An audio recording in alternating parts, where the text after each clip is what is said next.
In today's video, I am going to teach you how to create template in Zoho projects. A project template is useful when you create similar projects over and over because it lets you start from a consistent setup instead of building everything from scratch each time.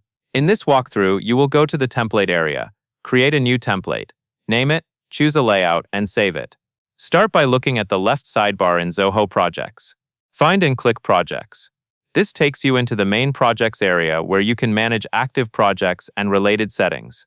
Once you are there, locate the Project Templates tab and select it.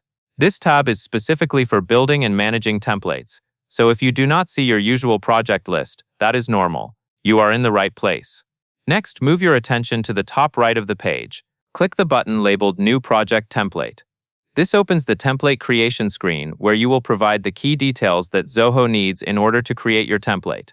If you are working in a busy account, taking a second to confirm you are creating a template, not a live project, can help you avoid confusion later. Now enter your project template name. Use a name that clearly describes what the template is for, since this is what you will recognize and select in the future.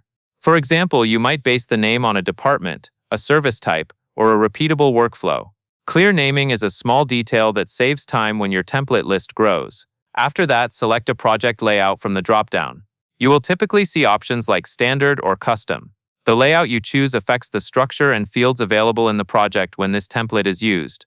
Standard is a good fit for a general setup, while Custom is helpful when your organization has created a specific layout with tailored fields. Choose the option that matches how you want projects created from this template to be organized. Finally, click Add Project Template. Zoho Projects will save the template and add it to your list, ready to be used whenever you create a new project based on this format. That covers everything you need to know.